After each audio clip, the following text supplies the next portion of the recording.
ጋሻችን ኃይሉ ለመደበቅ ብዬ ደብቄ ቀብሬው ነበረ። አሁን ግን ሁለታችሁም ስለማምናችሁ መደበቁ አስፈላጊ አይደለም። ደግሞ ስለ ነገሩ ካወቃችሁ ተመካክረን ማድረግ ያለብን ነገር እናደርጋለን። እኔ ምልሽ የዛን ቀን የጻፍሽው ግን ምንድን ነበረ? እንኪየኔ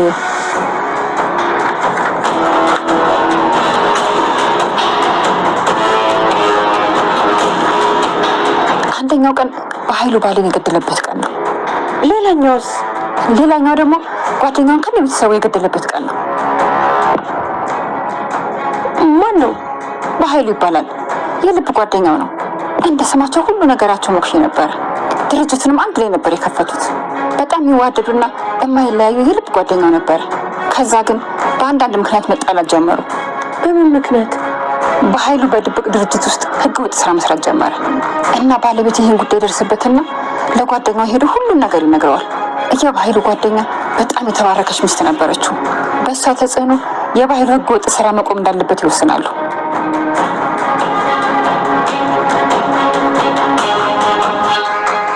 የበኃይሉ ሴጣንነትን ያልተረዳ የልብ ጓደኛው ስራውን እንዲያቆምና እንዲቀየር ይመክረዋል። በኃይሉ ጓደኛው እንደማይመልስ ሲያውቅ፣ እሱ የጀመረውን ህገወጥ ስራ መስራት እንደማይችል ሲያውቅ ወደ ቤቱ ሄዱ። የገዛ ጓደኛውን ከነ ባለቤቱ ገደላቸው። በሰዓቱ አንድ ወንድ ልጅ ነበራቸው። እሱም የሞት ኑሮ አይታወቅም። በኃይሉ ያደረገውን ሁሉ በልቡ ይዞ ወንጀሉ የተፈጸመው በሌላ ሰዎች እንደሆነ አድርጎ አሳመናቸው።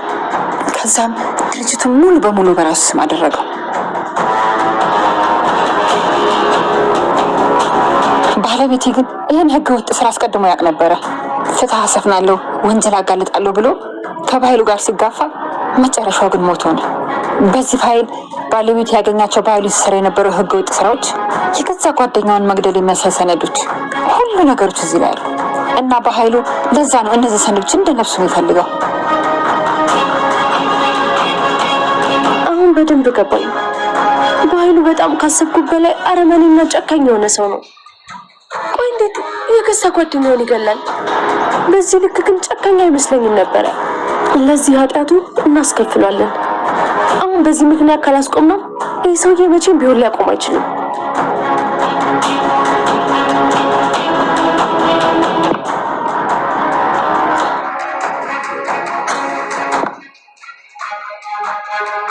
እናንተም ለዳግምም አባት ፍትህ አሰጣችኋለሁ። ረጅም ዓመት የእናንተን የፈሰሰ ደም ለማስመለስ በጣም ጠብቄያለሁ። አሁን ጊዜው ደርሷል። ፍትህ አሰጣችሁ። ሰላም ውድ ቻናል ቤተሰቦቼ አስቱኔ ዛሬ ደግሞ በሌላ ቪዲዮ መጥተናል። ተወዳጅ የአደራ ድራማ ዛሬ ምን ተፈጠረው የሚለውን አብረን እናያለን። ዳጊ በመጨረሻ ገዳዩ በኃይሉ እንደሆነ ይደርስበታል። ሰላም ገዳይ እንደሆነች ነበር የነገረው። ሰላም ግን በጭራሽ ገዳይ እንደማትመስለው ዮሐንስም በጣም ጥርጣሬ ውስጥ ገባ እና ይህንን ጉድ የምታውቀው ብዙ ምስጢር ስደብቀው የነበረ ገኒ ጉዱን አወጣ። ለካ በኃይሉ ቤተሰብ እሱ እንደገደለ ገኒ ትደርስበታለች። አንድ ልጅ ያለችው ዮሐንስ ነበረ። ነገር ግን ገኒ ሁሉ ነገር ለፀሐይና ለቃል ሁሉ ነገር ዝርግፍ አድርጋ ነገረችው። እስከ ዛሬ የደበቀችውን ነገር በሙሉ ለቃልም ነገረችው። ቃልና ዮሐንስ ፍቅረኛሞች ይሆናሉ። ነገር ግን በመጨረሻ ትክክለኛ ገዳይ ማን እንደሆነ ቃል ለዮሐንስ ትነግረዋለች። ዮሐንስ ግን ይህንን ማመን አልቻለም። ጋሼ በጭራሽ ቤተሰቦችን አልጎዳም፣ ሰላም እንደገደለችው ነበር ነገረኝ። ሰላም ግን ህዋና ሮሮ እንደሆነችና በጭራሽ ነፍሰ ገዳይ ልትሆን እንደማይችል ይጠረጥራል እና ጋሼ ይህን ነገር የተሳሳተ ነገር እንዳለ ውስጡ ይነግረው ነበር እና ብሌንና ሳሚ ነፍሰ ገዳይ እንደሆኑ ሲያስመስል ነበር። ሳሚ በእኔ እኩያ ነው፣ እንዴት ቤተሰቦችን ሊገል ይችላል? በማለቱም ጥርጣሬ ውስጥ ይገባል እና ሰላም እንዴት ነፍሰ ገዳይ ትሆናለች? በጣም ጥሩና የዋ ለሰው ሮሮ እንደሆነችም ይረዳል እና ፀሐይም ለካ ይህን ነገር አድርጎ ነው እንደ ጦር አንቺን የሚፈራሽ። ታውቂያለሽ ይህን ዶኩመንት እኔም ሰርቄ እንዳመጣለት ብዙ ሳረገኝ ነበር። ይሄ ተረገመ እኔን አሳቃይቶኛል እና እኔ እበቀላለሁ ስትል ትዝተዋለች።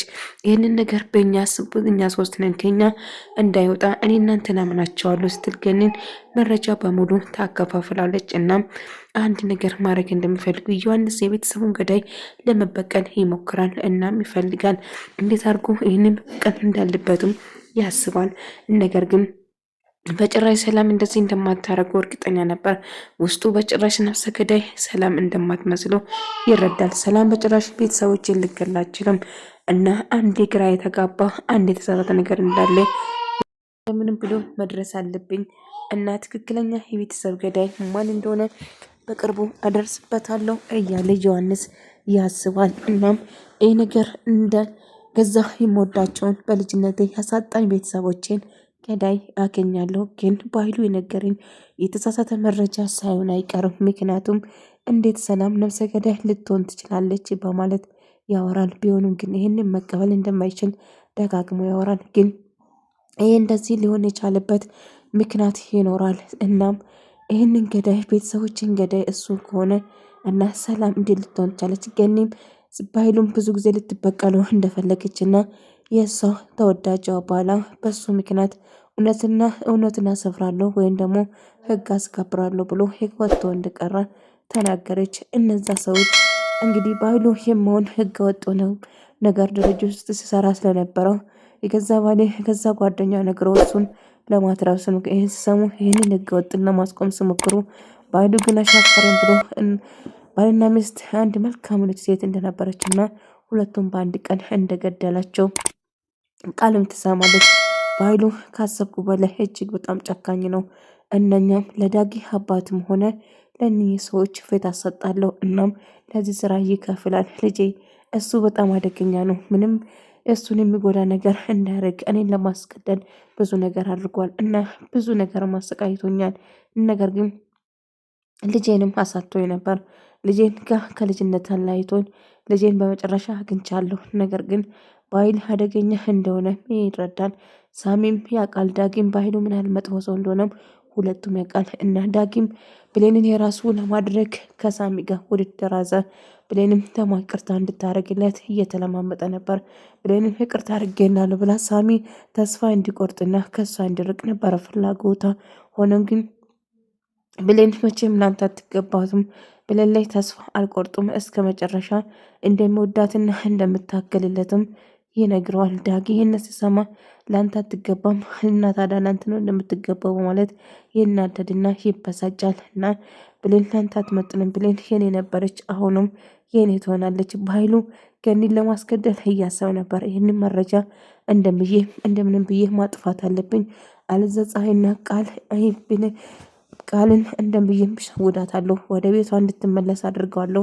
ለዛ ስትል ያንን መረጃ እንደምታመጣልኝ እርግጠኛ ነኝ ሲል ይይዝታል። እናም እያስፈራራትን ቢሆንም ቃል ግን መቼም እንደማትፈራና የፈለገውን ሁሉ እንደማታረግለት እዛ ሰላም ቤት መልስሻለሁ ብሎ ባታላትም በመለስም ለብሌን ሁሉ ነገር ሰብሌን ትክክለኛ ልጇ እንደሆነችም ጭምር እናገራለሁ ብላ ትወስናለች። እንግዲህ እስከዛሬ ስታረግና ስትለፋ የነበረው ሁሉ ነገር እርግፍ አርጋ ትታ ወደ ራሷ ለመመለስና ጥሩ ሰው ለመሆን ቆርጣ ተነስታለች። እና ቃል እውነቷን ነው ወይንስ እያስመሰለች ነው ብላችሁ ታስባላችሁ?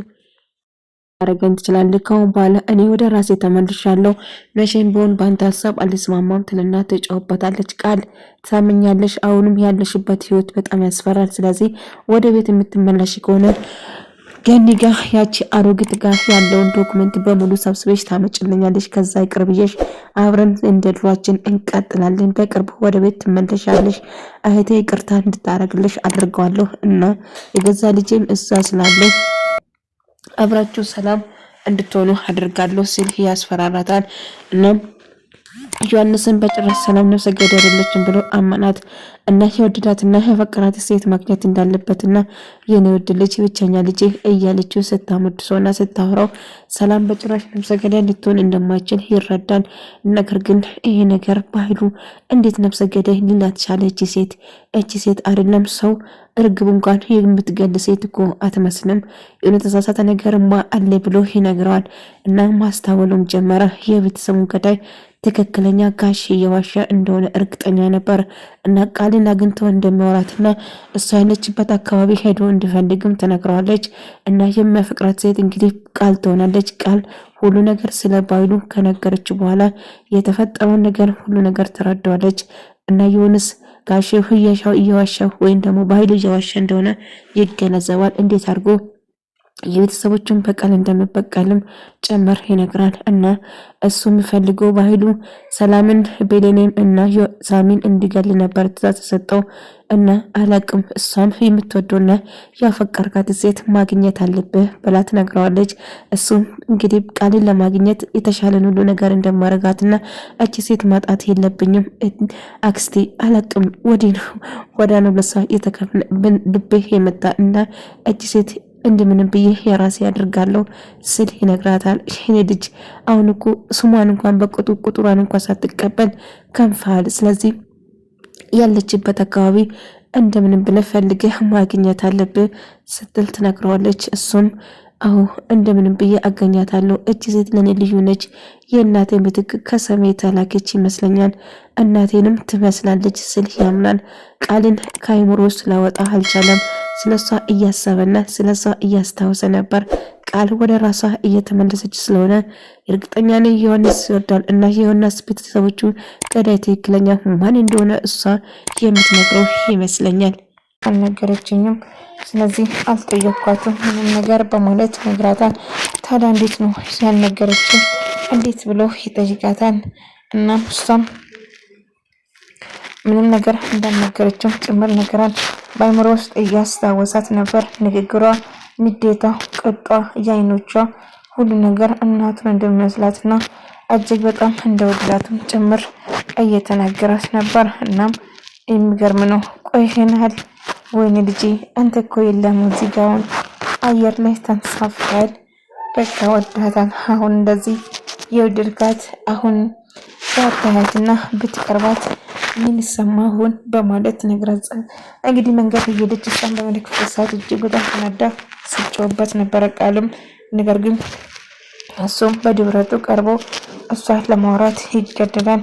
ቆይ ችግር ምንድነው ከኔ የምትፈልገው በማለትም እሷም ትችላለች። ካንተ ምንም ነገር አልፈልግም፣ ነገር ግን እባክህን እንዳናገር ፍቀድልኝ በማለት ትጫወባታለች። እሱም እሺ በማለት በነገሩ ይስማማል ማለት ነው። ነገር ግን ምን ማድረግ እንዳለባትም ግራ ቢጋባም አሁን ላይ በቁጣና በጩኸት ታናግርም። እሱ ግን አይምሮ ውስጥ ተቆርጦ በተደጋጋሚ ስለሷ እያሰበ ነበር እና ማን እንደሆነች እንኳን በቅጡ ለማያውቃት እጅግ በጣም ወዳታል ማለት ነው። እና እየተፈጠረ ያለ ነገር ከባድ እንደሆነ እና ሳሚ ባይልም ቃል የምልሽን ነገር ማድረግ አለበሽ፣ ወደ ቤት እንድመልስሽ የምትፈልጊ ከሆነ እኔ የምልሽን ነገር አድርጊ በማለት ይጮውበታል። እሷም አንተ የፈለግከውን ነገር እኔ በጭራሽ አላደርግም በማለቱም ትናገራለች። እባክሽን ብሎ ደጋግሞ ብለምናቱም እሷ ግን ምንም ነገር እንደማትናገረውና ምንም ነገር መናገር እንደማትፈልገው ትነግረዋለች። እና እንደምንም ብሎ እሷን ለማሳመን ቢሞክሩም ነገር ግን ለማስማት በጭራሽ ፈቃደኛ አልነበረም። እና ምን ማድረግ እንዳለበትም ይወስናል። ቃል እሺ የምትይኝ ከሆነ የምትፈልገውን ነገር የምታረግልኝ ከሆነ ወደ ቤት እንድትመለሺ አድርጋለሁ በማለት ይነግራታል። እሷም እንደማትፈልገው ምንም ነገር ብትለኝ አልሰማም በማለት ትጨዋለች። እናም እባክሽን እሺ በይና ወደ ቤት እንድትመለሺ እፈልጋለሁ ስል ይነግራታል። እሷም ሳሚ ያን ዳጊም እንደጋጣሚ ብሌ ስትናደድና ስትጮህበት እንደነበረው እያስታወሰ ነበር። እናም ብሌን ስትናደድና የተናደደችውን ነገር ከማድረግ እንደማያስቆማትም ጭምር ስታስታውስ አሁን ምን ማድረግ እንዳለባትም ታስባለች። ነገር ግን ሳሚን እንደምንም ብዬ ብሌንን ወደ ራሴ መልሳለሁ እንዴት ይቅርታ ልታረግልኝ ቻለች? ነገር ግን እያስመሰለች እንደሆነ እርግጠኛ ነኝ። ምናልባት ሳሚን በር ላይ አይታ ተስፋ እንዲቆርጥ ብላውን እንዴ ይቅርታ አረገችልኝ። ሳሚ ቆይ ብሌን ምን እየሆነች ነው? እንዴት አሁን እየጫወችበት ሀሳቧን ትቀይራለች? በማለት ዳግ ሳሚ እጅግ በጣም ይበሳጫል። ዳግ ግን በጣም ደስ ብሎ ብሌንን እያቀፈ እያሰማት ነበር። አይ አይደለም አንዴ ይቅርታ አረገችልኝ እና ፍቅሬ ወደ እኔ ተመለሰች። ካሁን በኋላ በጭራሽ አጠገቧ እንድትደርስና ተደብቀ ስታይም አልፈቅድልም ትሰማለህ ብሎ ያስፈራራ። ያሰብኩ ስለተሳካለህ ታያለህ ብሌን በከጅን ፈልቅቄ ይቀማለሁ እና በገዛ ተንኮልና በገዛ መጥፎነት ነው የሷን የምታጣው። ሰብሌን እንግዲህ ሳሚ ተስፋ እንዲቆርጥና ራሱ እንዳይጎዳ ራሱ እንዲጠብቅና ከሱ ለመራቅ ፈልጋ ነበር። ነገር ግን ብሌን በጣም አዝኛለሁ። እንዴት እኔ ላይ ተስፋ ትቆርጫለሽ? እንዴት ለዚህ ተረገመ ውሻ እንዴት ይቅርታ ታደርግለታለሽ? በማለት እጅግ በጣም ይበሳጭና ይናደዳል። በኃይሉ ካሁን በኋላ እኛም መፍራት አለበት ስትል ፀሐይ ትናገራለች። ይህንን ዶክመንት እጃችን ውስጥ ካለ ያ የተረገመ ምንም ነገር ሊያደርግ አይችልም፣ በጭራሽ አንፈራም ስትል ትናገራለች። ቃልም አው ለሰራ ወንጀል እያንዳንዱ ነገር እናስከፍላለን እስከ መጨረሻው፣ በጭራሽ እጅ ለተያዝነ እሱ በጭራሽ ላሸንፈን አይችልም ስትል ትፎክራለች። ውድ ተመልካዮቼ የዛሬ ቪዲዮ ይህን ነበር። በቀጥታ እስክንገናኝ ድረስ ሰላም